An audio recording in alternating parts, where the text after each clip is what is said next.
পৃথিবীতে বসবাসকারী প্রতিটি প্রাণীর জন্য সূর্যালোক অত্যন্ত গুরুত্বপূর্ণ। সূর্যের রশ্মি আমাদের পৃথিবীতে জীবনকে চালিয়ে নিয়ে যাচ্ছে। মানুষের জন্য সূর্যালোক অত্যন্ত গুরুত্বপূর্ণ। কিন্তু পৃথিবীতে এমন একটি গ্রাম আছে যেখানে সূর্য উঠলেও সূর্যের আলো পৌঁছায় না। এই গ্রামের অন্যতম একটি বড় সমস্যা ছিল সূর্যালোক।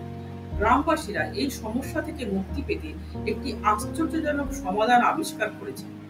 তারা সূর্যকে পৃথিবীতে নামিয়ে এনেছেন। না, আশ্চর্য হওয়ার কিছু নেই।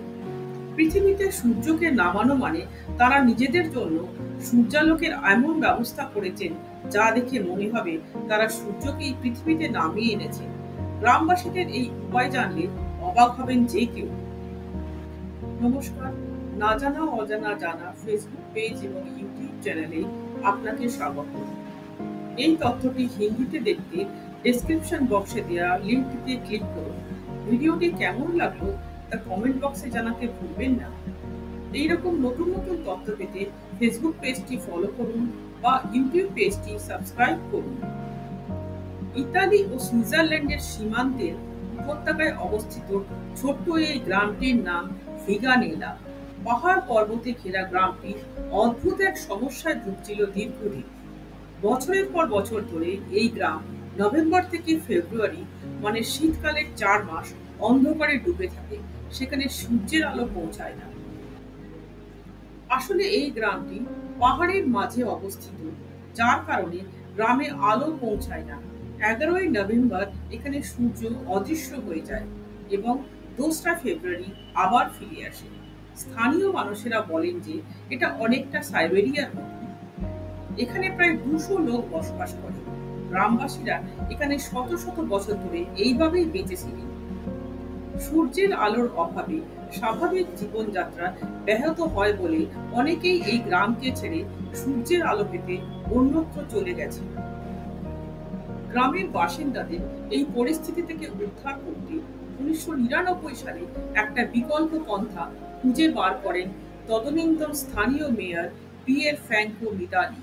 তার সেই প্রস্তাবটি ছিল শহর চত্বরে সূর্যের আলো প্রতিফলিত করতে একটি দৈত্যাকার আয়না স্থাপন করা হোক।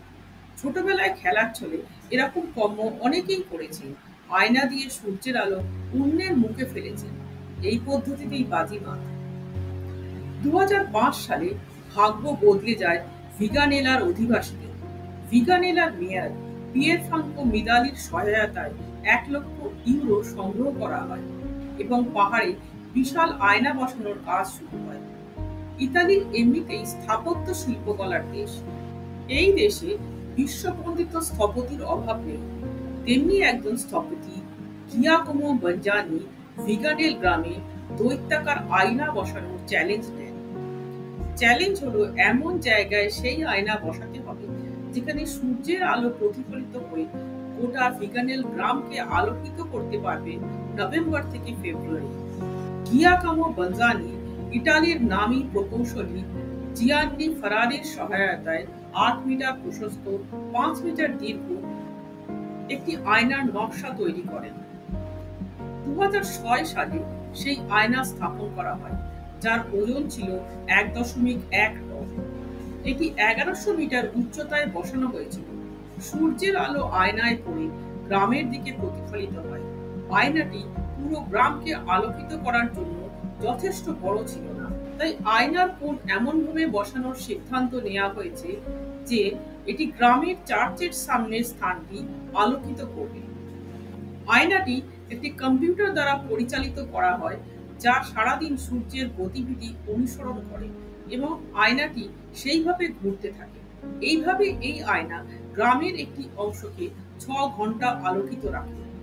তবে সূর্যের সরাসরি আলোর মতো সেই আলোর উত্তাপ অতটা শক্তিশালী নয়। তবে সূর্যের প্রতিফলিত আলোয় ভিগানের গ্রামের কেন্দ্রস্থল উষ্ণ হয়ে ওঠে। পাশাপাশি ঘরবাড়িগুলো আলো পায়। আয়নাটি শুধু শীতকালেই ব্যবহৃত হয়, বাকি সময় ঢেকে রাখা হয়। আয়না বসানোর পর আলোর আগমনে মানুষের মেজাজ ও প্রকৃতিতেও বড় ধরনের পরিবর্তন দেখা যায়। এই উদ্যোগ শুধু ব্যবহারিক সুবিধাই নিয়ে আসে, বরং আন্তর্জাতিক দৃষ্টিও আকর্ষণ করেছে। ভিগানেলার প্রাক্তন মেয়র মিদালি 2008 সালে এক সাক্ষাৎকারে বলেছিলেন, এই প্রকল্পের পেছনে বৈজ্ঞানিক কোনো ভিত্তি ছিল না, ছিল শুধু মানবিক দৃষ্টিভঙ্গি। এটা দেখে সত্যই ভালো লাগে যে শীতের 4 মাস ভিগানেলা গ্রাম কৃত্রিমভাবে হলেও দিনের বেলা সূর্যের আলোয় আলোকিত থাকে।